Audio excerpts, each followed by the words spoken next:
So, welcome back. This week, reports have surfaced of Ole Gunnar Solskjaer inviting Sir Alex Ferguson back into the club to talk to the squad and give them not so much a motivational speech, but just share his experiences. This is an extraordinary situation. Could you imagine this happening anywhere else? Are these unique circumstances? I think they're unique circumstances because of Manchester United being in such a poor position. They're not used to being out of the Premier League title. And so much discontent around the club, especially the supporters. And I think that use the tools you've got to make that situation better. And Ole Gunnar Solskjaer obviously knows Fergie well. Fergie knows Mike Phelan well. You know, and a lot of the players respect and love Alex Ferguson as well, and I've worked with him. So, is it? I mean, you could look at it a different way, I suppose, if you're talking about, you know, going backwards and bringing old manager back, and is it belittling to the current manager? I don't think so. I think there's a comfort, there's a self-assurance in Ole Gunnar Solskjaer's decision with that. If he's going to help me by motivating or helping the players with a talk or whatever it was he did, so be it. I don't see the problem with it. And actually, look at the results on the pitch. Well, the other thing is, as we said, it is a unique situation. And Ole Gunnar Solskjaer has been completely open about not just his admiration for Sir Alex Ferguson, but, you know, when he went away from the club, even when he was at Cardiff, when he's been at Molde, he stayed in touch with him. So many of his training sessions are based on what he saw in him. And years ago. Yeah, but I think, yes, it is a unique situation, but it's a unique football club. It's an extraordinary man, Sir Alex Ferguson. Yeah. And I think part of Manchester United's problem over the last few years is the fact they've gone away from his ethos so much. And I think the fact that Ole Gunnar Solskjaer has taken a job, Mike Phelan's gone back, who's not only an outstanding coach I've worked with, he's an outstanding man. He stands for all the right values that Manchester United were built on over the last few decades. I think it makes complete sense. I completely agree with that. If I was in Ole Gunnar Solskjaer's shoes, why wouldn't you use probably the greatest manager of all time? It's really interesting. You see the performance of Pogba, but there's a link there because Ole managed him in the reserves. Yep. Mike Phelan managed him when he was trying to get into the first team. And it was really interesting listening to Wayne Rooney when he spoke when Ole first took the job about the influence and the impact it had on all of the staff at the football club, not just the playing staff. I think when I used to walk into Old Trafford and play against them, there was a real sense of unity and togetherness throughout the football club. That old saying, you used to go there and feel like you're already beat.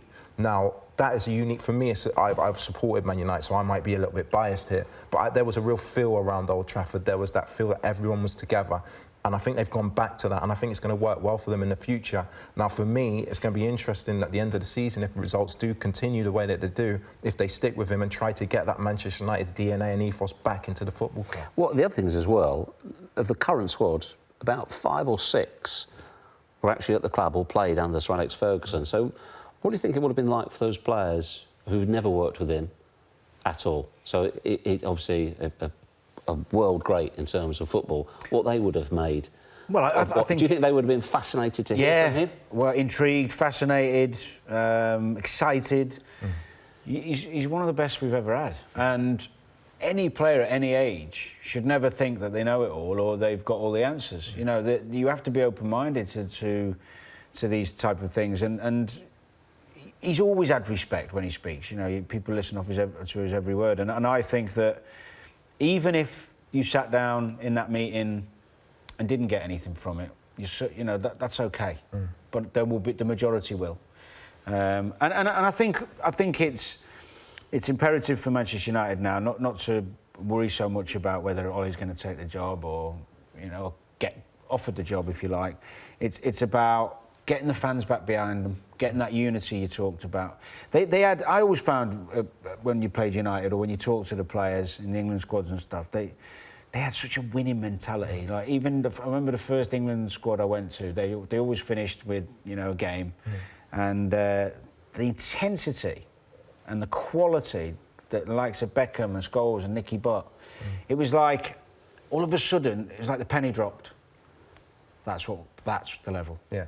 That's why they are there, I think, and we're there. Yeah, I think it's telling. There's a tweet by Marcus Rashford, and it's Solskjaer sat in Qatar, wherever they're staying now, talking to him, sat down, and he's talking about the goal that he scored in the '99 treble winning season to win them the Champions League. Now, that's going back to Manchester United's roots. That's all about history. Now, for me, if you play for Manchester United and you step into that football club, you have to be aware of that history. You have to be able to put on that shirt and be proud to wear that shirt and what it represents, the tradition of that football club. For me, I think it's one of the biggest football club in the world because of the history and the tradition. And part of that, a huge part of that, and that's played in that, is Sir Alex Ferguson. So why not use that? Why not use that as a motivational tool and say, look, this is what you're representing? And I think part of that, and a massive complaint of Manchester United fans, wasn't just the results, the manner in which they were playing football. And they're going back now to an attacking style of football, trying to get crosses in the box, put people in areas where they can go and score goals. Solskjaer's talking about scoring 1, then 2, then 3. That's always been the Manchester United way, the Manchester United DNA for the last 20 years.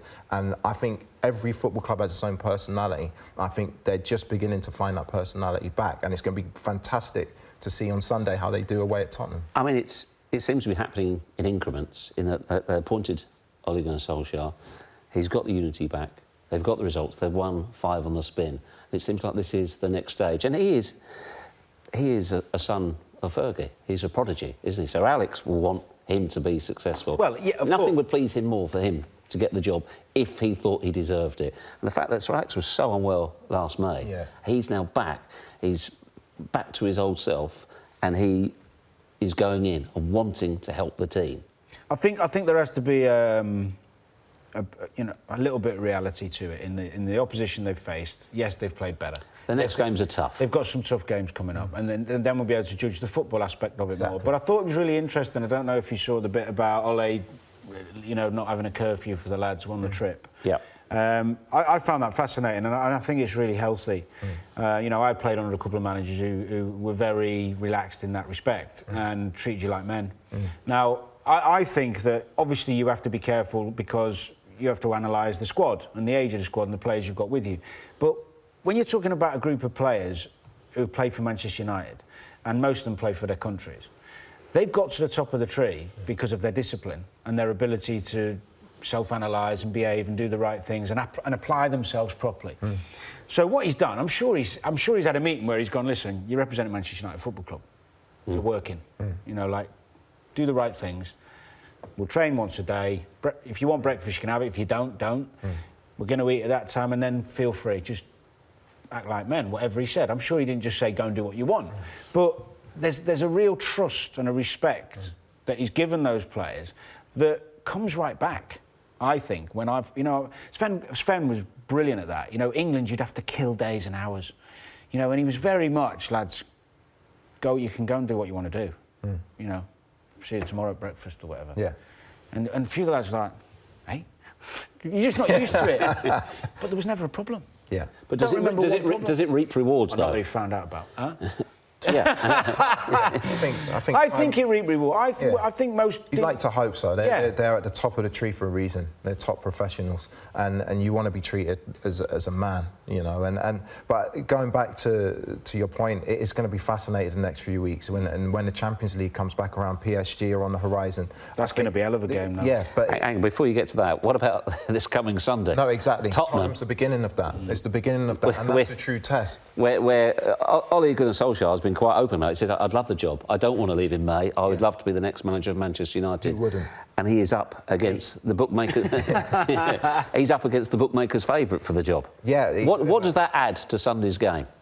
Yeah, I think it's going to be a great spectacle. I think you're going to see an open game now, an open game of football. And again, going back to when Jose Mourinho's manager, I don't think he would be so open in the way he wants to play. That's what Manchester United fans want to see. And I think the Manchester United players are enjoying the freedom that they're being allowed, not only off the pitch, but on the pitch now. They're being able to go and express themselves. I see a different body language in them. I've heard a lot of people say, Jose Mourinho must be furious at the ways the players have changed. When you're unhappy and you feel under pressure and there's a weight on you, it doesn't matter how good you are as a player, you cannot go and produce your best form. When you're relaxed and you're enjoying your football, that's when most players perform at their best, and that's what I'm seeing from them. So do they have a chance on Sunday? For me, for sure. The players they've got on the pitch, Rashford's on absolute fire at the moment. Lukaku's scoring goals coming off the bench or starting at Newcastle. You're seeing good players now playing at a level that they should be. Paul Pogba won the World Cup, 6-7 months ago. You're talking about players who are at the top of the tree now starting to enjoy themselves and really express themselves. What would it do for Ole Gunnar Solskjaer's claims for the job if he could go to Wembley and get a positive result on Sunday? Well, nothing if he then went and lost the next 3. No, but in terms of growing towards it, I think how significant a step could it be? it would be a huge statement, and it wouldn't shock me because of the quality they've got. I mean, look, we talk about Fergie going in and talking and talking to the lads, and Ole giving them a bit of freedom. They've got some brilliant players. Exactly. And actually, it wasn't rocket science to just take the handcuffs off or and just say, go and play. This is how we're going to play. I want the intensity up, and I want you to express yourselves. And you're talking about Rashford, Sanchez, Mata, Pogba. They're top players. So just a little bit of freedom and a bit of a massage ego, if you like, maybe, and a bit of encouragement wasn't that difficult. Now, what we're going to see, I think, is a good game of football where they go toe for toe. I don't think Solskjaer's going to be pragmatic at all, because he believes in those players, and so he should, by the way, because as I said, they've got the other thing is, of course, if you look at United's squad, people talk about, well, they need this defender, that defender. Their strength is in attacking areas, so it makes sense to play to your strengths, and alleviate the pressure of your back players. And actually, it's a bit of a myth anyway, because the last 2 seasons United have had the second best defence in the Premier League, so they have got players who can do it. Valencia had been left out, and I thought he'd been the best right-back for the last 2 years in the Premier League. But it just didn't seem like a happy cow. Exactly that. There was no unity, there was no spirit. No confidence. No confidence, and it's not about blaming the manager, just the chemistry didn't seem right, and it seems like a weight's just been lifted off that football club, and now you're going to see good footballers playing in a way that they enjoy. When that happens, they could go to Tottenham and win the game just as much as Tottenham could beat them. Well, they'll have been pleased watching that tonight, United. Why?